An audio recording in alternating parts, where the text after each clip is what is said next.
So that was Rod Rosenstein and James Comey about FISA abuse has consequences. This is my point. Okay, didn't he sign off on one of the FISA renewals? The answer is yes. I mean, it's unbelievable that he'd say that. Anyway, joining us now, Hour 2, Sean Hannity Show. Write down our toll-free number. It's 800-941-SEAN. We have David Schoen, civil liberties and criminal rights attorney, also investigative reporter Sara Carter. Let's start on the legal side and the conflicts of Rod Rosenstein. If in fact now we know he signed off on one of the FISA warrants, one of the renewals, how is he even involved in this case at all? Listen, there are many reasons, in my view, why Rod Rosenstein should not remain in this position. You've named now one of the primary ones. Signing that FISA application ought to give rise to a conflict of interest. It ought to be disqualifying and should have been disqualifying a long time ago, including before he authorized the raid on President Trump's lawyer's office. Let me say this. I've got to answer this in 1 minute, frankly. All of this talk that a constitutional crisis would be raised by having the Attorney General fire Mueller or by firing Rod Rosenstein is absolute nonsense. It's nothing other than the Constitution working as it's intended and as the special counsel regulations provided. I'll give you two quotes. Rod Rosenstein yesterday, when he said he's not going to be extorted, gave it a real truism. He said that the Department of Justice is not independent of the executive branch. Its mission is to enforce the law, but also carry out the priorities of the administration. The Department of Justice comes under Article 2 power of the president, period. Now, Neil Katyal, who wrote the guidelines, specifically said, what can Mr. Trump do about this? Mr. Trump could order Mueller fired. I know because I wrote the regulations in the Clinton administration, Mr. Katyal said. This comes within the whim of the president to direct the attorney general. It's within his bailiwick, period. Here's the bottom line. The chief executive, President Trump, was elected to set an agenda, working in concert with Congress.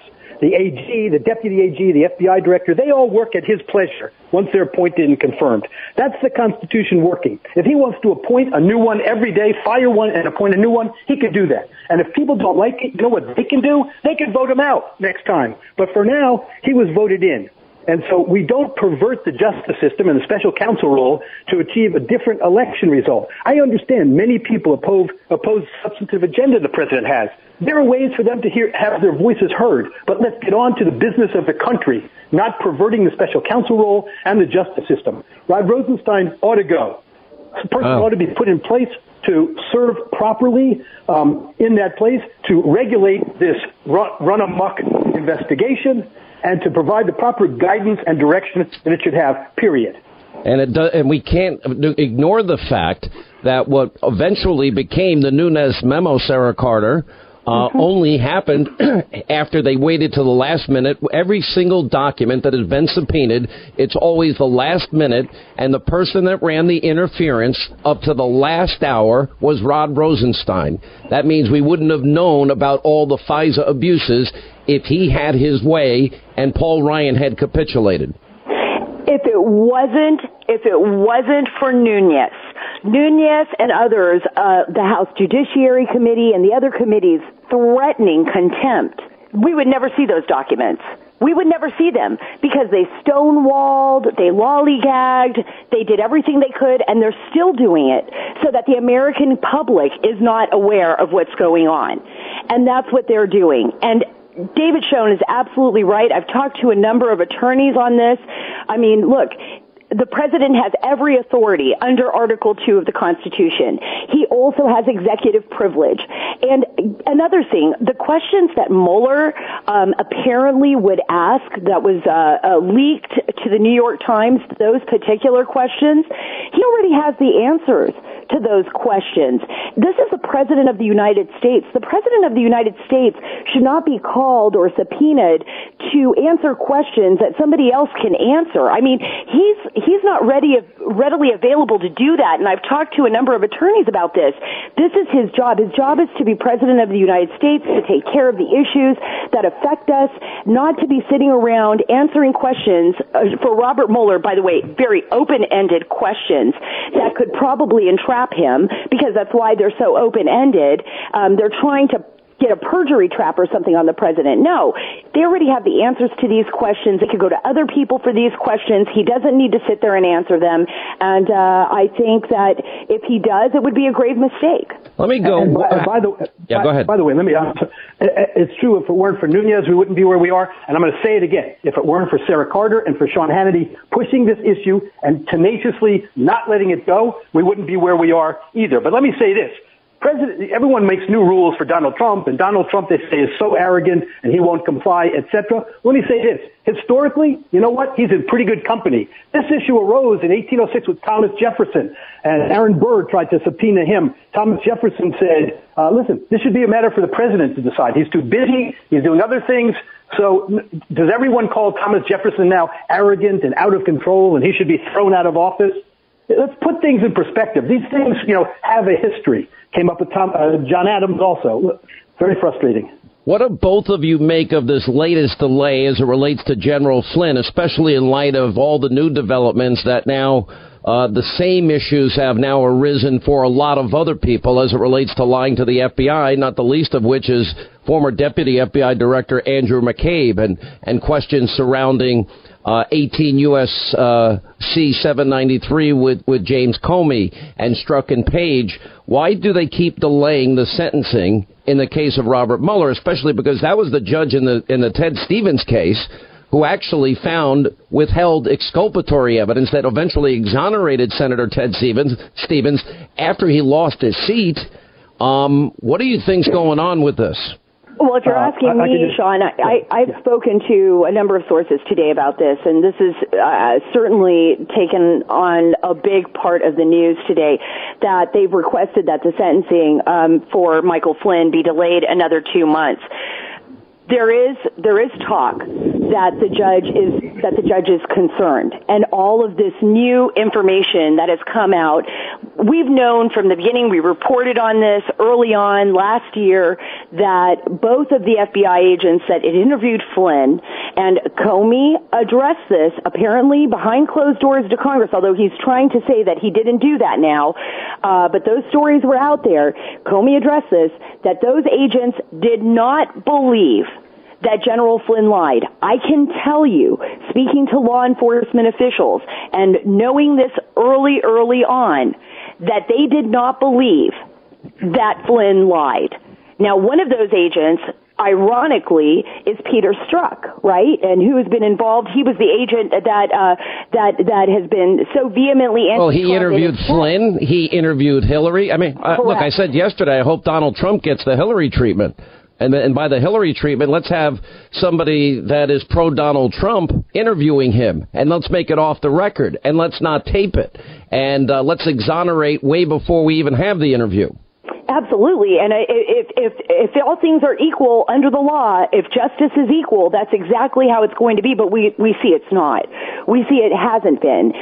We see this constant attack on the administration, on the office of the president. It's very, very concerning because we still don't have any criminal evidence. And you played it in your tapes where we hear Comey himself saying, we don't have any proof that this dossier is actually credible. This salacious dossier that was put together by foreign spies that we're using since this presidency began to go after this administration.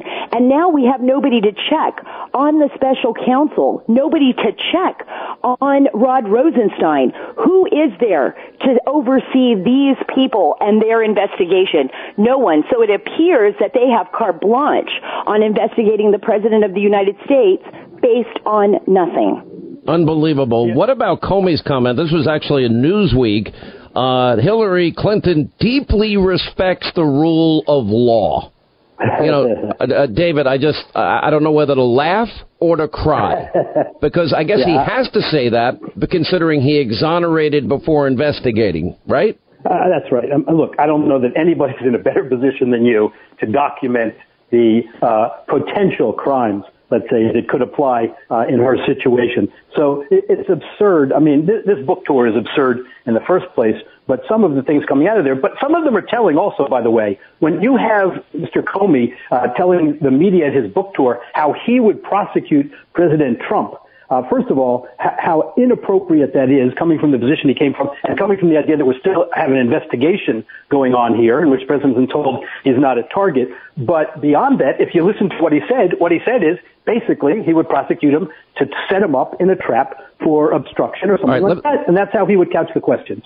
Quick break. We'll come back. More with Sarah Carter. More with David Schoen. 800-941-SEAN is our toll-free telephone number. Later on, James O'Keefe, Michelle Malkin will be checking in with us as Project Veritas has a new breakthrough video.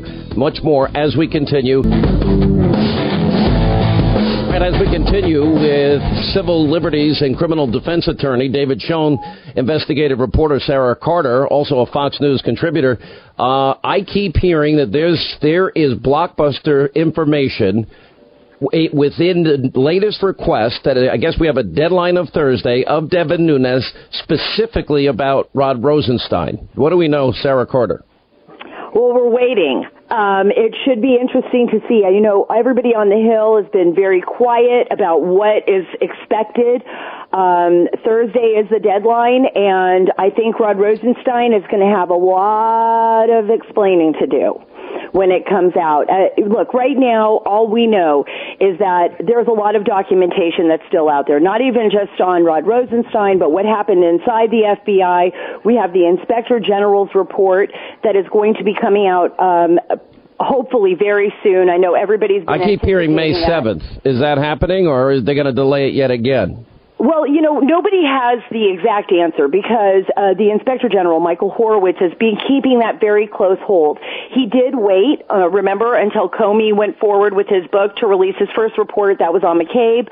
And I was told that he and his team were waiting for Comey to continue his book tour. They were going to listen to everything that he was saying. They were going to assess everything that was coming out before they released their second report. And the second report is really important because that's the one, Sean, that focuses on Hillary Clinton, on the FBI's investigation into Hillary Clinton, and then there's going to be a third report. And that report is going to be on the foreign intelligence surveillance applications that were taken out on Carter Page. And, of course, that report will definitely address all the different players that signed off on those warrants and whether or not they had actually given enough information to the courts. And we've seen that the courts themselves have said, look, release the applications. We have no problem with it. You can tell that the court itself is very angry to some extent and probably feels as though they've been played and that they were played by the FBI